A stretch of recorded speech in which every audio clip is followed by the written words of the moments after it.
before I say any of that, I would like to thank the news media for your coverage, because our ability to apprehend the hateful person who across the street killed 9 praying citizens was because we got the word out, and the news media was so helpful in that. We're very grateful. The key is behind bars and will never be free again. The wonderful community of Charleston, where we have challenges, and nothing in the last century or more been equal to this, that this community wants to come together and in prayer and unity and help each other. That's the way it is in Charleston and in the Low Country. So tonight we are holding a community vigil and prayer service at 6 o'clock, almost right around the corner. We wanted it in a venue that was near the church for all the obvious reasons.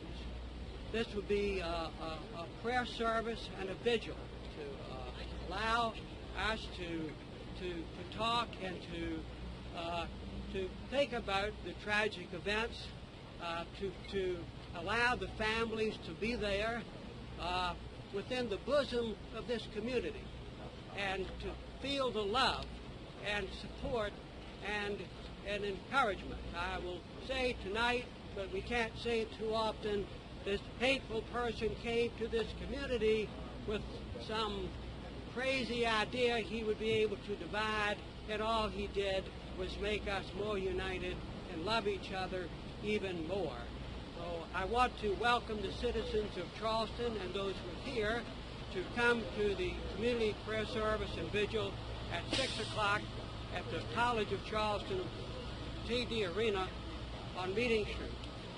Secondly, we have announced a wonderful fund, the Mother Emanuel Hope Fund. And you can make donations by taking a check to any Wells Fargo branch, mail it to Box 304, or now or very soon you will be able to make donations online. And this fund will be used to help the families of the victims handle the great expenses that they will be facing, as well as this church. I had the honor of working with Senator Reverend Pinckney to raise money to build an elevator for the church. You can see the steep climb that it would be to get into the sanctuary, and we're about finished raising money for that.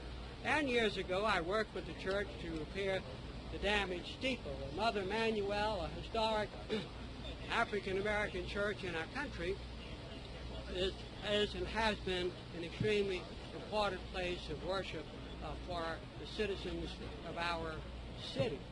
So, and there will be another fund later on that will be announced that will allow us to address some of Reverend Pinckney's goals for the Low Country projects and initiatives.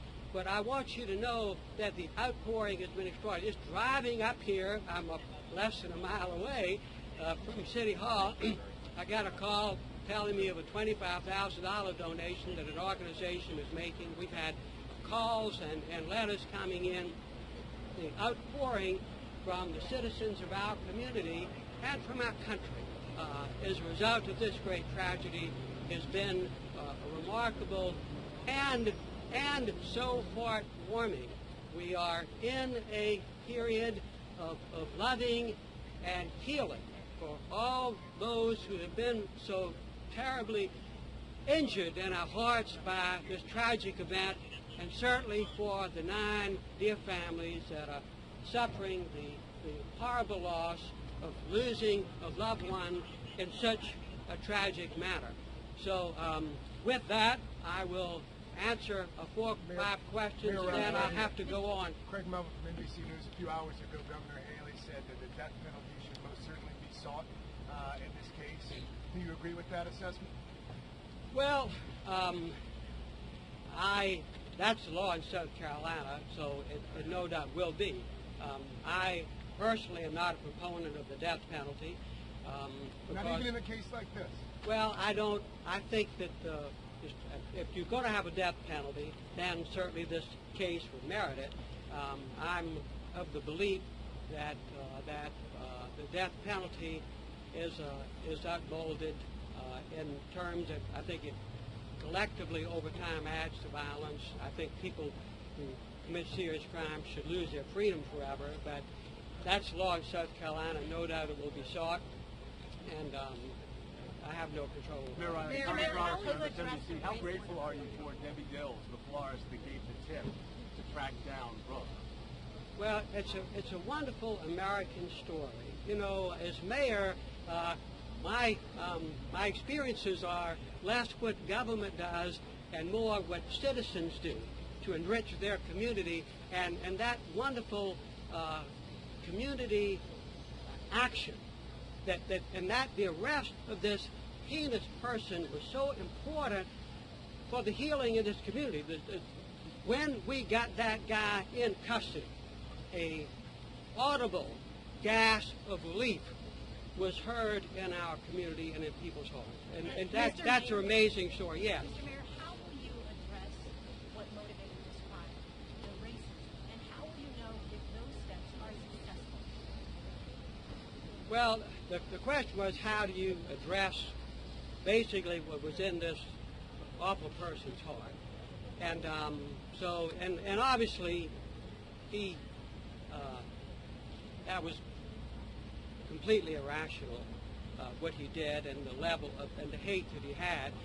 But I think that for our country, a continued dialogue about race, and you know, we are working very hard to build almost down the street here on Charleston Harbor the International African American Museum, and this museum, which we've been working on for quite some time, will be a place of assisting with that, of healing, but also we in America were never taught African American history.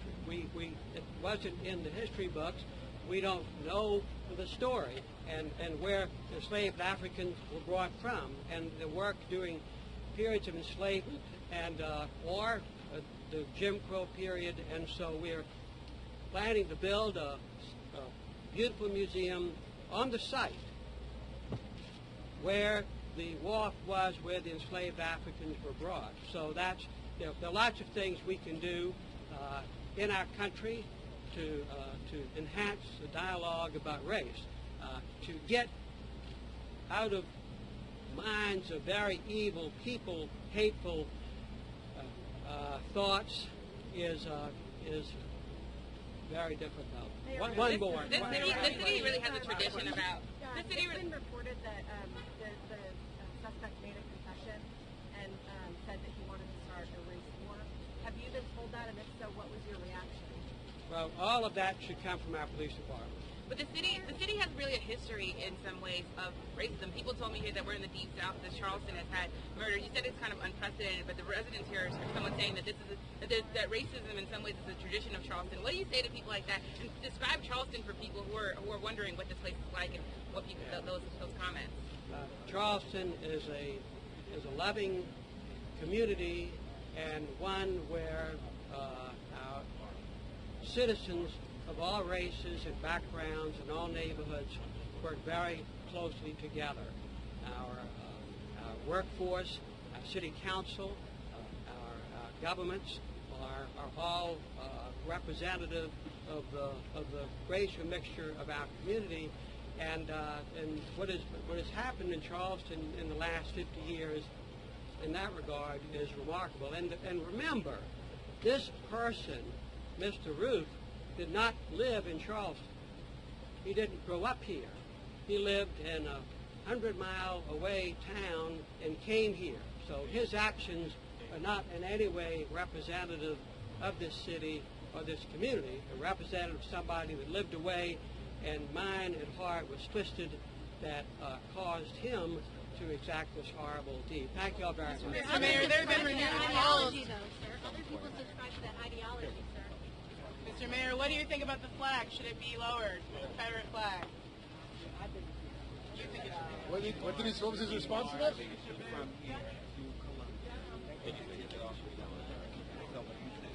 Our needs are going to pay for this spot. Well, forgive me. I don't have a local knowledge. I appreciate it.